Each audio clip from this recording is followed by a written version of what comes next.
This is the boudin.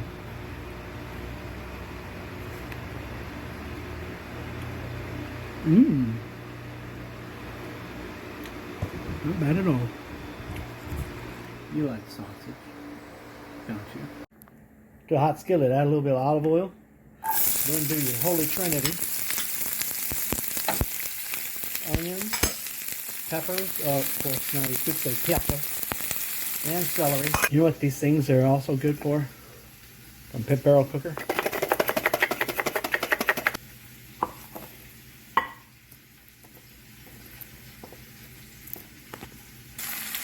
Adding some garlic in there. You don't really have to chop it up once again because it's all going to get chopped. And just kind of sweat this stuff just a little bit. And a little bit of Tony Sachet.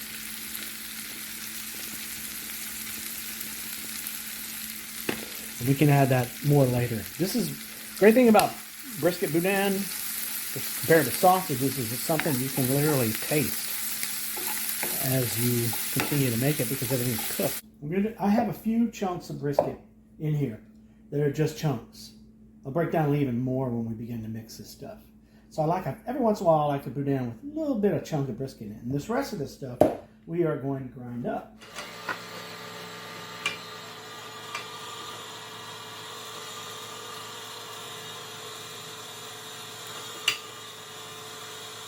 Talk about it. Now that I think about it, this would make a good hash too, huh? I'm going to chop up some onions here. Green onions. Put them in there. They're going to be raw, and I'm not sending them through the chopper. I'm actually done with the chopper at this point. Only thing we need left for this is rice and chicken livers, and I'm going to let this sit probably in a Ziploc bag or something till tomorrow because I got to go get the chicken livers, and then I don't want to, I'm probably going to smoke the chicken livers tomorrow while I'm getting my pit all set up. Toss that in there. So I'm not going to worry about seasoning it too much. However, what do they do? Put a little pepper in there. Oh. Thought about one more thing. I want my boudin, brisket boudin, to have a little bit of heat. So I'm putting this dehydrated jalapenos in there. That's about it. That's a little kick to it because, you know, bell peppers don't have any kick. Right there is a chunk of brisket right there.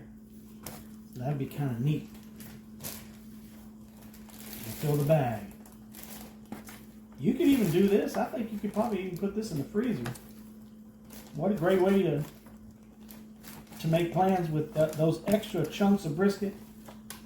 You know, like y'all eat a brisket and then I don't know. People lose interest, you know, depending on the size of your family. You cook a brisket, serve half of it, and then people just kind of lose interest. It sits in the back of the refrigerator.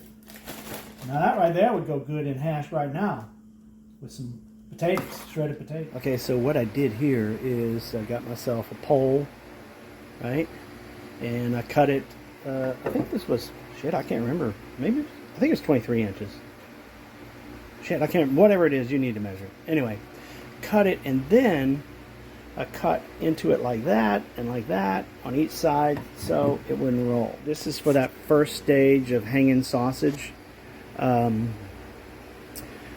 Where they're all linked up so they can just kind of hang. This, or what I call the pre-cut, because you can smoke them for a certain period and then cut them apart where the knots are, where the twists are, and then they stay together, and then you can lay them on the rack for the rest of the smoke. All right, so I got some chicken livers, and I put them on a rack, and I put a little Tony Sachet on it, and we're going to stick that in the smoker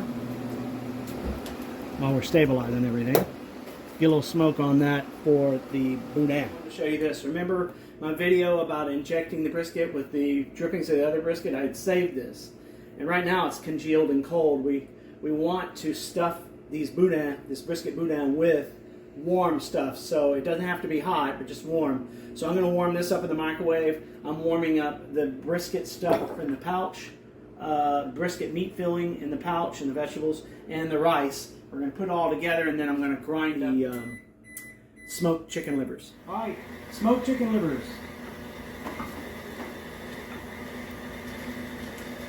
A lot of people like the chicken liver and the boudin because it's not quite as prominent as pork. I'm only using about a quart.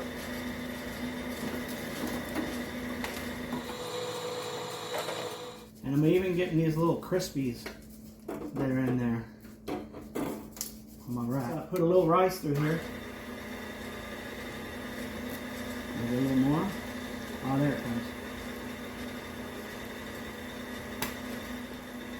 Is just to get the good stuff out of there. Here's that brisket au jus from the last brisket I smoked that I was saving as an injection. We're not going to pour all that in there. We're just going to use it for consistency. Now, come over here. You see, I have this much liver, okay, a little bit of rice, this much meat, and I can afford to put in 50%. There is? Okay. I may add some more. Okay, so we're going to mix all this stuff up. I've already got chopped onions in there, and I'm going to add some dried parsley.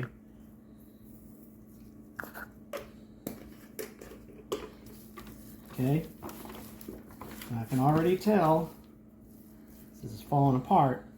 I'm going to need some juices. I poured in half of that, and we're going to let that, we got to let that rice soak that up. Put a little more, oh boy, I took a breathe in. Put a little bit more of the Creole seasoning. I've got a little bit more rice here. And I'm going to need more drippings, maybe all of it. Okay, I'm going to mix that in. I also added some black pepper because I just love that stuff. Ah, now it's beginning to feel like something. Okay, more rice and more of that broth. And now we're going to mix that in and we're going to taste it again. This is the consistency you want. Right there, in my opinion. Okay, so you want it to kind of mold in its own, what do you call it? And it's under its own weight, and maintain its own weight. Boy, you can tell that Alzheimer's is hitting me. Okay, pause.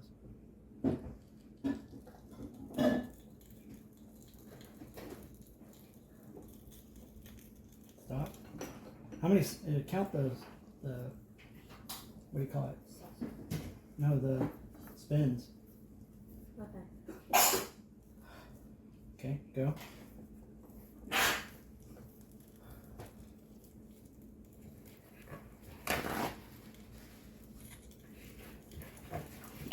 Stop. About 3. Stop 3. Remember. Yeah, I did it right. Okay.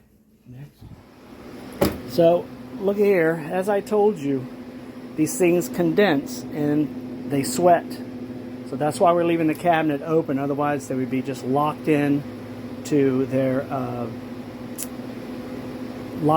own sweat. It'd be too humid and it doesn't take on smoke that well.